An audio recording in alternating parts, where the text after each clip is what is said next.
Nós vamos agora ao feito de número 9 da pauta.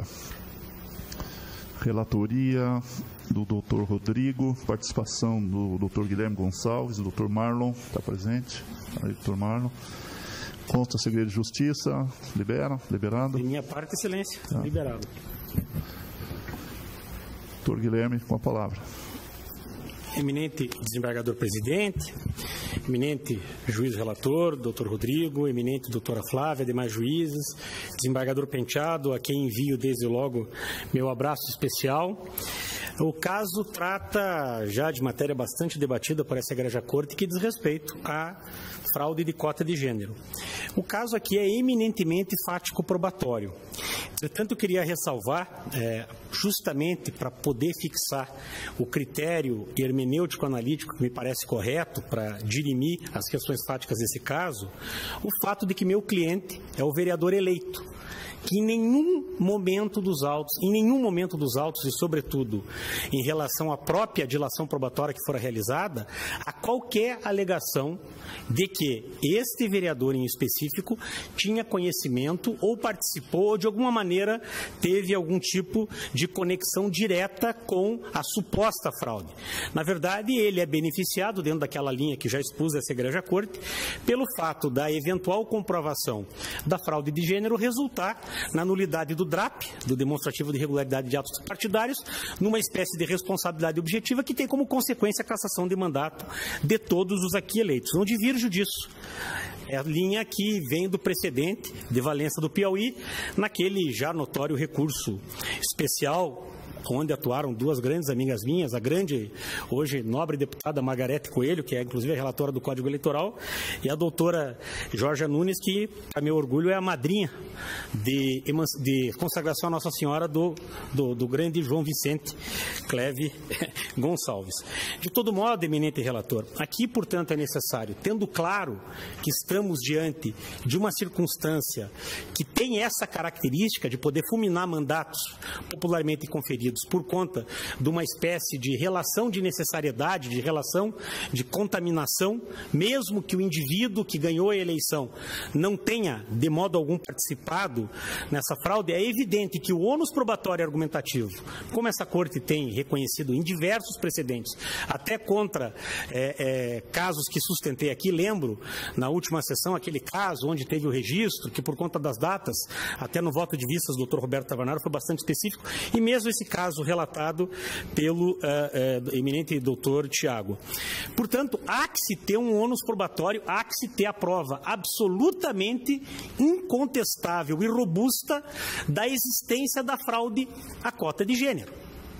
O Tribunal Superior Eleitoral tem inúmeros precedentes muito recentes, né? Tomo até a liberdade de alguns deles aqui, né, examinar, no sentido que não basta apenas que haja, né, alguns indícios. Quais seriam esses indícios?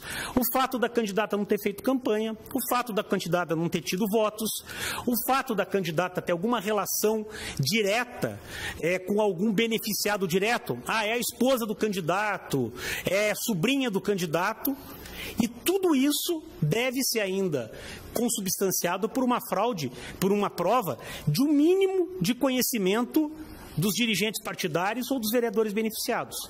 Faço essa introdução para dizer que aqui, no caso, isso não existe.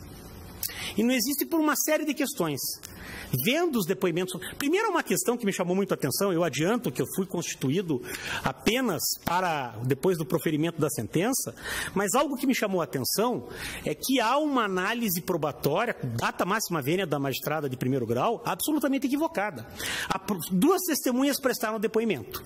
Uma delas, é fato, é reconhecidamente cabo eleitoral do vereador que vai ser diretamente beneficiado com a cassação da chapa. Isso está admitido nos autos. E, além disso, o vereador que vai ser beneficiado é irmão do juiz titular daquela zona eleitoral que se afastou porque ele era irmão. E me pareceu absolutamente insustentável que o juízo de primeiro grau, e não estava na audiência, senão eu afirmo sobre a fé do meu grau que isso não teria acontecido, que a juíza não tenha reconhecido essa contradita. O sujeito era cabo eleitoral, admite nos autos, é cabo eleitoral do diretamente beneficiado, portanto, integra, né, tem um interesse direto, sobretudo porque é prática, ninguém aqui é dado a desconhecer que normalmente o cabo eleitoral acompanha o destino do vereador, vai ser assessor, e tem essa circunstância do beneficiado ser irmão do juiz titular. E essa testemunha, com essa condição, ela é reconhecida como fundamental para consubstanciar essa prova de fraude. E a outra situação, a segunda testemunha, temos aqui duas pessoas, são duas supostas vereadoras que participaram dessa fraude de gênero, a Kátia e a Neuza. A Neuza, o depoimento fundamental é de uma vizinha dela, que teria dito que ela não fez campanha. O que há nos autos são dois depoimentos de testemunha desse sujeito, Juarez, se eu não me engano o nome, e dessa vizinha da Neuza. Aí, nós fomos verificar, estou falando aqui das provas relevantes para a sentença, para depois passar para outros elementos. Nós fomos verificar, eminente relator, que ela disse, eu morava na rua da casa dela, a casa dela era uma quadra da minha. Aí, doutor Roberto Tavanaro, nós fomos pegar o mapa de Campina da Lagoa, não sei se dá para ver, mas está nos autos, e fomos descobrir, lançando o endereço, presidente, ainda que em sede de embargos de declaração, que a tal da testemunha não só não mora na mesma rua, mas a uma distância de quase 1,5 km entre a casa da testemunha e a casa da candidata Neuza, que supostamente não teria feito campanha. No depoimento pessoal, ela disse que fez campanha, que ela tinha interesse, que queria participar da nova e prova gastos de campanha. E teve 8 votos, em Campina da Lagoa, estou falando de Curitiba. E com essa ausência probatória da máxima vênia, entendeu a sua excelência, a juíza de primeiro grau, que em relação a Kátia, a relação a Neuza, estaria provada a fraude de gênero. A mentira é absolutamente incontestável, né? Eu acho que Ribeirão do Pinhal é um pouquinho maior de Campina da Lagoa. Mas eu acho, eminente desembargador presidente, que quando o sujeito diz do interior, que nós conhecemos, que mora na mesma rua, é na mesma rua. E está nos autos, eu fiz aqui o mapa, é 1,5 km, que em Campina da Lagoa é quase a cidade inteira. Portanto, essa testemunha me parece, obviamente, insustentável isso. E aí é outro caso. O caso da Kátia. A Kátia saiu candidata, fez gastos de campanha, e mais do que isso, acabei de examinar, ambas tiveram as contas apreciadas, a da Neuza foi aprovada com ressalvas, e a da Kátia, que desistiu, ela fez gastos, doutora Flávia, está nos autos, é incontroverso. Ela, no início da campanha, ela fez 3 gastos, estou falando de Campina da Lagoa, um da empresa EL Felipe, que fez um jingle de campanha para ela. A outra da TF Luiz Costa, material de campanha, e pagou ainda para esse Wagner R$20, que segundo a declaração dela, era um cabo eleitoral que trabalhou um pouquinho para ela e ela colocou. E não fez votos, porque ela desistiu informalmente da campanha. Mas fez gastos.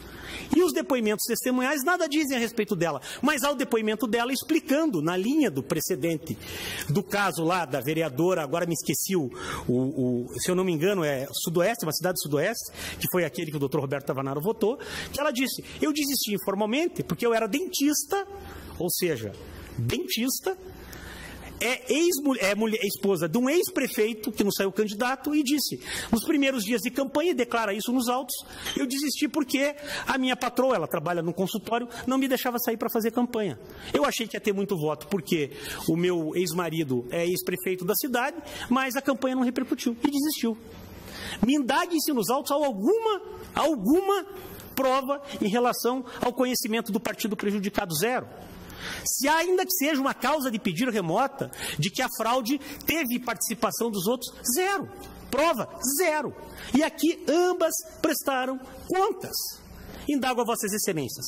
Esse ambiente fático probatório pode sustentar, na luz da jurisprudência deste tribunal e, sobretudo, do Tribunal Superior Eleitoral, uma cassação de mandato por fraude à cota de gênero? Me parece que não. E leio aqui, tomo a liberdade para concluir a sustentação, senhores juízes. Quero só achar aqui um trecho de um acórdão do Tribunal Superior Eleitoral que me parece, praticamente escrito para o caso em comando. Eu destaquei aqui um acordo, pena que foi embora o doutor Jean Lick, que diz que a existência de fraude no lançamento de candidaturas femininas deve estar lastreada em prova robusta, inclusive da vontade deliberada de submeter à ordem jurídica, não podendo ser presumida tão somente pela pífia votação e escassa movimentação de recursos financeiros e produção de material de campanha.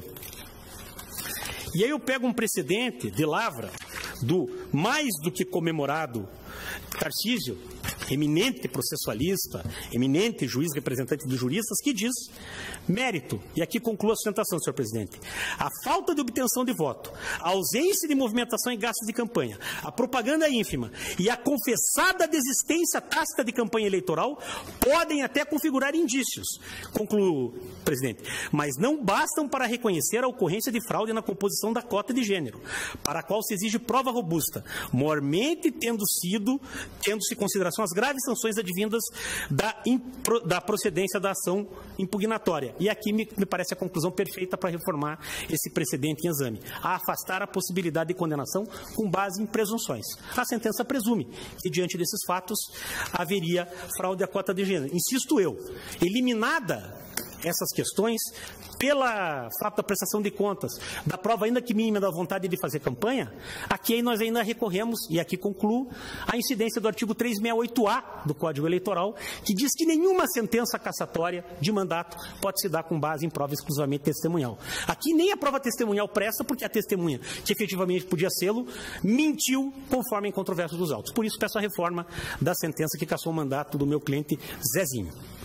Muito obrigado, doutor Guilherme. Doutor Marlon, com a palavra. Deixa eu só pegar aqui, doutor Marlon. Claro, doutor. Peço licença, por gentileza. E a palavra, senhor presidente.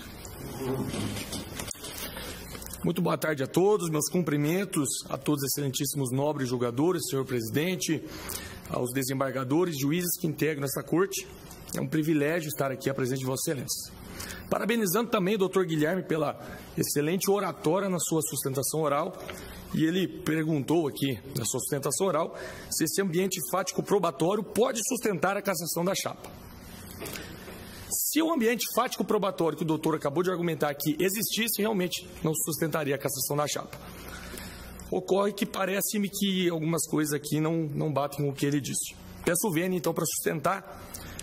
Nós temos, então, duas candidatas que foram fictícias, que não fizeram campanha e não tinham o interesse de ser candidatas, de concorrer à eleição. Foram apenas, estritamente, para cumprir a cota de gênero.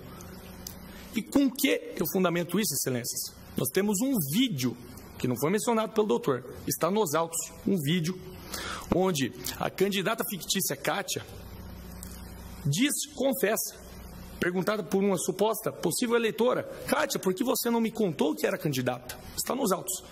Ela diz: não, eu nem sabia que eu ia ser candidata, eu fui apenas para tapar buraco. Pergunta-se também para ela da Neuzinha, que é a outra candidata. Ela diz que ela também foi apenas um step. Não bastasse isso, numa conversa via WhatsApp, que está com ata notarial nos autos, demonstrando que existe essa conversa e que é do celular da Kátia, eu peço licença aqui para abrir aspas, porque ela é perguntada: Kátia, por que você não me avisou que era candidata? Você só fez 3 votos. Eu ia votar em você se você falasse, você é minha amiga. E ela diz, em 18 segundos, abre aspas: eu não falei para você porque eu entrei de vereadora só para encher o grupo, que estava faltando uma mulher. Daí o Paulo, que é o esposo dela, me colocou, mas eu nem estava sabendo, nem estava falando nada, estava até com vergonha. Por isso eu não falei nada, menina, mas você viu que eu ainda tive 3 votos? E aí temos um segundo áudio com 15 segundos. Abre aspas. Obrigada, mas eu não gosto de política não, menina. O Paulo me colocou sem me perguntar. Eu nem sabia. E daí apareceu meu nome lá. Mas ninguém sabe direito quem eu sou. Nem liga, nem se preocupa. Mas obrigada mesmo assim. Isso não me parece indícios, excelências. Nós temos conversa via WhatsApp com ata notarial nos autos e um vídeo onde ela confessa. O doutor traz alguns argumentos aqui que também merecem considerações. É falado aqui de uma suposta testemunha, Juarez, que é amigo, cabo eleitoral do Ivan, meu cliente. Essa testemunha, ela não falou nada nos autos. Ela serviu apenas para contraditar outras testemunhas.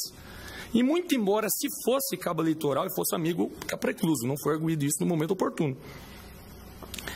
Uma outra, essa sim foi testemunha, a testemunha Jennifer, que era vizinha da Neuzinha, e comprovou que ela não fez campanha. Está nos autos. Nós juntamos os canhotos de conta de luz, de comprovante de residência, que ela reside a 98 metros da residência da Neuzinha. Então, um argumento que cai por tela. Ambas residem aí na Rua Projetada, 39, a Jennifer, e número 137, a candidata fictícia, Neuzinha.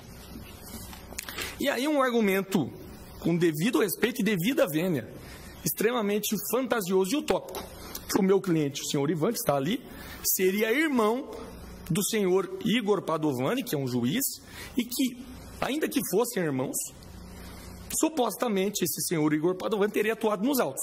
Óbvio que seria uma nulidade absoluta, mas nós temos duas considerações, excelências.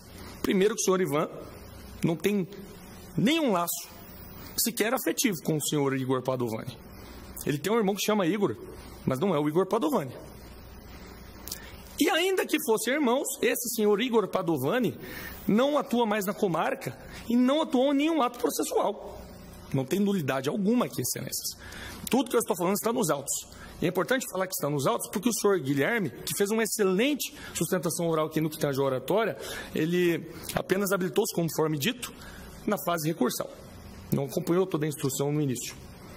E conforme não foi mencionado sequer, no recurso está nos autos do vídeo, as atas notariais, os áudios de WhatsApp. Então, excelência, sem mais delongas, tudo isso não me parece indícios, mas sim provas robustas.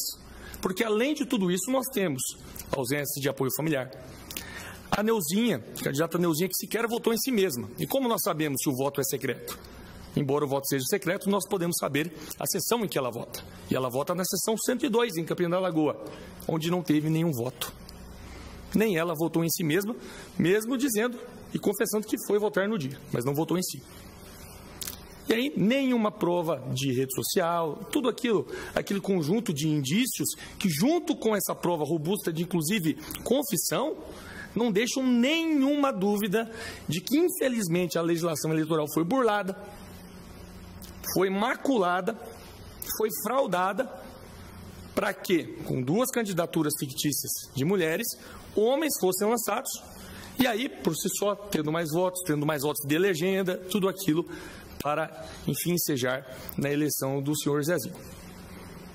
Excelências, não tem dúvidas aqui, não há indícios, não há como não acolher o próprio parecer da Procuradoria, que é pelo desprovimento do recurso. E eu pergunto a Vossa Excelência, este ambiente fático probatório pode sustentar a cassação da chapa? Não restam dúvidas. Nós temos a confissão, nós temos provas, não são indícios. Eu agradeço Vossa Excelência, é uma honra estar aqui pela primeira vez, sustentando a presença de Vossa Excelência. Fico muito honrado, muito emocionado. E peço pelo desprovimento do recurso, para manutenção da sentença, para cassar a chapa e para reconhecer a fraude à cota de gênero que ocorreu nesse caso inteiro. Muito obrigado, ótima tarde a todos. Pugnamos por justiça. Muito obrigado, doutor. Parabéns pela sustentação, objetividade. É a primeira vez, muito excelente. Doutor Rodrigo, com a palavra. Em primeiro lugar, eu gostaria de parabenizar ambos os advogados pela excelente sustentação oral. Um já veterano aqui nesse tribunal e um novato. Mas o decano. Ambos muito boas as sustentações orais. Existem aqui uma preliminar que diz respeito ao conhecimento do recurso, que é uma preliminar de intempestividade. Então, os requisitos sustentaram que o presente recurso eleitoral é intempestivo, eis que os embargos de declaração, opostos em face da respeitável sentença, foram rejeitados pela ausência de omissão, obscuridade, contradição ou erro material, o que caracterizaria medida protelatória e incapaz de gerar a interrupção do prazo para o recurso subsequente. A respeitável sentença do juiz de primeiro grau, todavia, a decisão dos embargos, na verdade, ela não reconheceu o caráter protelatório dos embargos de declaração e, por consequência, não impôs ao embargante a correspondente multa, não havendo qualquer insurgência do órgão recorrente quanto a esse ponto. Logo, em sede de recurso eleitoral, não se pode presumir que os embargos de declaração opostos em primeiro grau e já julgados tinham o propósito protelatório e, assim, inaptos a gerar a interrupção do prazo para a interposição do presente recurso. Então, como a intimação da sentença dos embargos foi publicada no Diário da Justiça em 9 de abril de 2021, mostra-se tempestivo o recurso interposto em 14 de abril de 2021. Afastei, assim, essa preliminar de intempestividade. Entendi também que o recurso preenche todos os demais pressupostos de admissibilidade e, portanto, voto pelo conhecimento dele. Há uma preliminar também de nulidade da instrução probatória, agora já uma preliminar relativa à matéria que antecede o mérito. E, não obstante o recorrente tenha aduzido nas razões recursais que o conjunto probatório está evado de nulidade, a sua insurgência, na verdade, diz respeito ao mérito da prova e à sua valoração pelo juiz de primeiro grau. Trata-se de alegação genérica que não apontou, tampouco justificou o direito material infringido ou o princípio constitucional violado, a fim de que as provas fossem consideradas ilegais e, consequentemente, anuladas o processo a partir da instrução probatória ou em outro momento. A respeitável sentença enfrentou a questão da legalidade das provas, entendendo válidas as conversas e os áudios gravados por um dos interlocutores. E digo aqui que no julgamento do recurso extraordinário 583/937 do Rio de Janeiro, no qual foi conferida a repercussão geral à matéria, o Supremo Tribunal Federal decidiu que é válida a gravação realizada por um dos interlocutores, mesmo sem o conhecimento do outro, e trago aqui a ementa desse julgamento. Digo também que esse entendimento ele passou a ser adotado também pelo Tribunal Superior Eleitoral, e trago ementa no mesmo sentido. Volto a dizer que o mesmo raciocínio deve ser aplicado às conversas de texto e aos áudios encaminhados por aplicativos de mensagem instantânea, uma vez que decorrem exatamente da evolução tecnológica das conversas telefônicas, como já bem decidiu esse tribunal. E trago aqui uma ementa de um julgamento cujo relator foi o ilustre desembargador Gilberto Ferreira. Não vislumbro, assim, nulidade do conjunto probatório levado em conta pelo juízo de primeiro grau na respeitável sentença. Relativamente à pretensão recursal, digo aqui que a questão diz respeito à existência de suposta fraude ao cumprimento da cota de gênero, sobre a alegação de que a agremiação partidária Partido Republicano teria registrado 2 candidatas do sexo feminino apenas para cumprir o quantitativo mínimo de 30% previsto em lei. Considero um instrumento processual utilizado adequado. A propósito da fraude, digo que a doutrina a conceitua como sendo ato voluntário, capaz de levar outrem a erro mediante a utilização de meio ardiloso. Trago aqui doutrina. Digo também que o Tribunal Superior Eleitoral, ao considerar a fraude passível de impugnação por meio desta ação, trouxe aqui o conceito de fraude, dizendo que é aberto e pode englobar todas as situações em que a normalidade das eleições e a legitimidade do mandato eletivo são afetados por ações fraudulentas, inclusive nos casos de fraude à lei. Trago aqui também considerações do Tribunal Superior Eleitoral a respeito de abuso do poder. Destaco que, para a configuração do abuso de poder decorrente da fraude no cumprimento dos percentuais de gênero, a jurisprudência consolidada efetivamente, como disse o doutor Guilherme, exige a presença de provas robustas do ilícito e do incontroverso objetivo de burlar o mínimo de isonomia entre homens e mulheres garantidos pelo artigo 10, parágrafo 3º da Lei 9.504/97. Trago, então, precedente do TSE e também desta Corte. As provas, então, devem ser robustas e incontestes, autorizando, assim, a aplicação das sanções previstas no artigo 22 da Lei Complementar 64/90. Digo aqui que da análise das robustas provas carreadas nos autos, constata-se efetivamente a existência de fraude. Em áudio enviado a uma interlocutora, a candidata Kátia afirmou que se candidatou apenas para preencher o grupo. Então, e trago aqui a transcrição da ata notarial. Ela diz assim, abre aspas, eu não falei para você porque eu entrei de vereadora só para encher o grupo, que estava faltando uma mulher. Daí o Paulo me colocou, mas eu nem estava falando para ninguém nada. Eu estava até com vergonha. Por isso que eu não falei nada, menina. Mas você viu que eu tive 3 votos ainda. Obrigada, mas eu não gosto de política não, menina. O Paulo me colocou lá sem me perguntar. Eu nem sabia. E daí apareceu meu nome lá. Mas ninguém nem sabe direito quem sou eu. Ah, nem liga, nem se preocupa, mas obrigada mesmo assim. Em depoimento pessoal, a candidata Cátia alegou que não desistiu da candidatura logo no início da campanha por dificuldades que não esperava encontrar. Afirmou que percebeu que não teria tempo para se dedicar à campanha e que não poderia fazê-lo no consultório em que trabalha como dentista. Sustentou que havia perdido o apoio político, pensou que teria, que não se lembra do áudio, qual pode ter sido uma brincadeira. Com relação à mensagem enviada por seu marido, pedindo voto para outra candidata, aduziu que se trata também de brincadeira.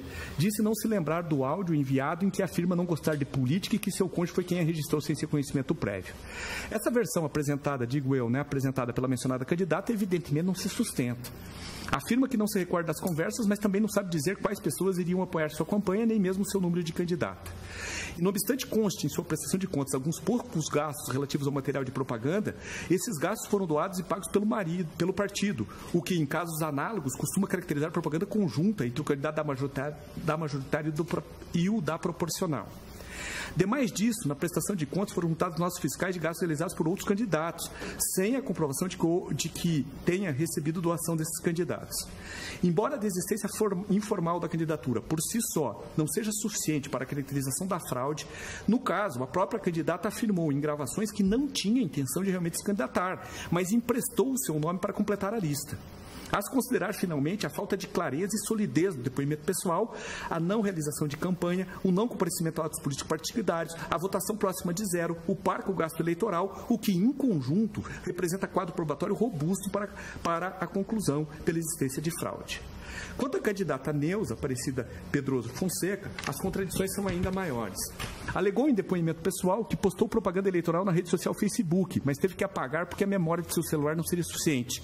Fato esse que não subsiste, eis que não há qualquer correlação entre os dados já postados na rede social e os arquivos salvos no celular. Não soube descrever sequer o conteúdo da propaganda. Também não soube dizer quem eram os outros candidatos de sua família com quem teria dividido os votos de seus conhecidos e familiares. Há nos autos ainda registro de conversa entre o seu filho e o interlocutor, com o seguinte conteúdo: um cara conhecido igual você não se elegeu. Imagina ela, risada. Mas ela foi só para fechar a carta, né? Acho que sim, ninguém queria sair do lado deles, né? Ela está casada com Cezão. Fazer o quê? Risos. Mesmo que tenha sido registrada, digo eu, a contratação de cabos eleitorais na sua prestação de contas, não foi comprovada a existência de um ato de campanha sequer. Esse registro, portanto, isoladamente, não se torna capaz de iridir a robustez das demais provas. As testemunhas arroladas pelos recorrentes, de forma contrária ao afirmado pelas próprias candidatas, aduziram que foram abordadas por ela e que receberam material de campanha. O informante Ioselitum Renato de Lima afirmou que a candidata Neuza foi até a oficina em que trabalha e lá entrou para realizar propaganda eleitoral. A testemunha Tiago Luiz Palensky asseverou que ambas as candidatas foram até a sua casa pedir voto e até a oficina em que trabalha. O informante Antônio Martins da Silva afirmou que a candidata Neuza entrou em sua residência para fazer campanha, quando ela mesma disse que não o fez. A candidata Cátia, todavia, afirmou que desistiu de sua campanha logo no início e, portanto, não fez propaganda, enquanto a candidata Neuza alegou que, por conta da pandemia, não realizou propaganda próxima aos eleitores. Veja-se trecho do depoimento pessoal da candidata Neuza. Perguntado se houve, por parte do PR, algum tipo de campanha de rua, a candidata Neuza respondeu que não, por causa da pandemia e tal. A gente mais chegando no portão e tal, não deu para fazer mais do jeito que a gente queria. Contraditório também o depoimento de José Donizete Aguiar Correia, coordenador de campanha dos vereadores, que afirmou ter visto ambas as candidatas em reuniões do partido, mas elas afirmaram que não foram às reuniões. Veja-se o depoimento da candidata Cátia. Eu desisti logo no início, por não ter tempo de fazer campanha fora do consultório. Eu desisti mesmo. Ficou muito difícil para mim. Perguntado se participou de atos de partido ou campanha de rua, respondeu que não, porque não tinha tempo de sair do consultório. Embora afirme que as candidatas fizeram propaganda eleitoral, as testemunhas e informantes não souberam especificar o que teria sido dito por elas, suas propostas de campanha. Apenas fizeram afirmações genéricas de que teriam passado nas suas casas de sua oficina e pedido votos. Os recorrentes afirmam que a testemunha Jennifer se confundiu em seu depoimento porque diz que mora na mesma quadra que a candidata Neuza, o que não é verdade e desacredita o seu testemunho, utilizado como fundamental na respeitável sentença. Destaque essa testemunha afirmou não ter presenciado qualquer ato ou movimentação de campanha por parte da candidata Neuza, já que moram em local próximo. Os recorridos, entretanto, produziram prova fotográfica para demonstrar a proximidade das residências, circunstância corroborada pelo Ministério Público Eleitoral depois de consulta ao Cadastro Nacional de Eleitores. Evidente que a referida devida proximidade permitiria a visualização pela testemunha de eventual movimentação de campanha da candidata Neuza, caso houvesse. E trago aqui a fotografia que foi juntada aos autos. Os recorrentes fundamentam o seu inconformismo também pela negativa da contradita apresentada em relação à testemunha Juarez, que seria amigo pessoal do autor Ivan Douglas Freiberg Freitas Pereira. Apresentada e indeferida na audiência de instrução, os recorrentes não se desincumbiram do ônus de demonstrar a alegada amizade, situação que afasta a suspeição. Com relação às demais testemunhas, embora os recorrentes também tenham aduzido vínculo com os recorridos, sequer apresentaram a devida contradita quando a produção dessa prova, incidido a preclusão quanto a essa circunstância. Esse argumento, aliás, foi deduzido apenas no recurso de embargo de declaração oposto em face da sentença, o que também torna preclusa a alegação. Ao analisar, então, o robusto conjunto probatório, percebe-se a fraude no registro de ambas as candidaturas, eis que tiveram a quantidade inexpressiva de votos, tendo uma delas nem mesmo votado em si própria, a movimentação financeira demonstrada na prestação de contas foi pífia, os respectivos cônjuges trabalharam para outros candidatos, caracterizou-se a completa ausência de atos de campanha e de comparecimento em eventos políticos partidários, os depoimentos pessoais e os depoimentos testemunhas de defesa foram contraditórios, de modo que não comprovaram a inequívoca participação no pleito pelas candidatas, além de todas as provas decorrentes dos áudios. E aqui trago jurisprudência em que o Tribunal Superior Eleitoral também reconhece a fraude. Da soma, então, do conjunto fático constante dos autos, denota, assim, a existência de fraude no preenchimento do percentual de gênero previsto no artigo 10, parágrafo 3º da Lei 9.504/97, o que implica a manutenção da respeitável sentença recorrida. E em face da alegação da existência de assinaturas falsas em recibos eleitorais na procuração juntadas à prestação de contas da candidata Kátia, bem como a juntada naquele procedimento de notas fiscais de outros candidatos sem a comprovação da consequente doação estimada, determino que se encaminhe o presente acórdão ao Ministério Público Eleitoral para eventuais providências. Diante disso, senhor presidente, eu voto pelo conhecimento e pelo não provimento do recurso para a manutenção da respeitável sentença. É como voto, senhor presidente. Muito obrigado, doutor Rodrigo. Doutora Flávia. Eu acompanho integralmente o relator, senhor presidente. Acompanho. Desembargador Penteado.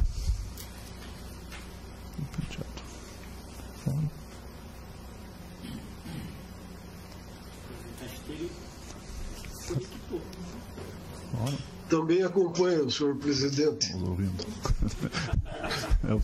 A voz de Prudentópolis. Não falha. Doutor Tiago. Senhor presidente, eu tenho a honra de acompanhar o eminente relator e aproveito para parabenizar os advogados que fizeram uso da palavra, o doutor Guilherme e também ao doutor Marlon Dionísio, hoje especialmente pela primeira sustentação oral nesse tribunal. De fato, é um evento nas nossas vidas profissionais, então eu lhe cumprimento por esse dia. Muito obrigado. Desembargador Vitor. Acompanho os votos anteriores, senhor presidente. Obrigado, doutor Tavernaro. Obrigado, presidente. Eu, como o doutor Guilherme está enjoado de receber elogios, eu saúdo apenas o advogado estreante e acompanho o eminente relator. Muito obrigado. Senhor presidente, posso ter a palavra só um minutinho? Eu gostaria também de parabenizar o doutor Marlon pela brilhante sustentação. Seja muito bem-vindo a essa corte. E, como disse o doutor Tavernaro, o doutor Guilherme já dispensa parabéns, né? Já é o decano aqui nesse tribunal. Mas, então, parabéns. Sucesso, doutor Marlon. Senhor presidente, para que eu não fique como o único da tribuna, eu quero também elogiar os meninos advogados. Embora apenas não externei, mas podem ter certeza que as duas sustentações foram brilhantes. E eu falei, senhor presidente, porque me lembro bem da primeira vez que eu sustentei oralmente nesse tribunal, a presidência do desembargador Jesus Sarrão. Me lembro bem desse dia, por isso que me lembrei da importância desse dia. Então, parabéns, doutor Marlon, que começou também em grande estilo. Muito obrigado, doutor Tiago. Não tem claro aqui. Pois não, eu também gostaria de parabenizar o nosso estreante aqui no âmbito do Tribunal Eleitoral. Todas as pessoas, quando têm algo jurídico nessa área, sempre dizem para consultar um advogado eleitoralista. E já no mundo comum se fala que precisa consultar um bom advogado. Isso significa que nesse âmbito dos eleitoralistas, todos têm implicitamente qualificativo bom. Bem-vindo, então, o nobre advogado, a esta constelação de bons eleitoralistas.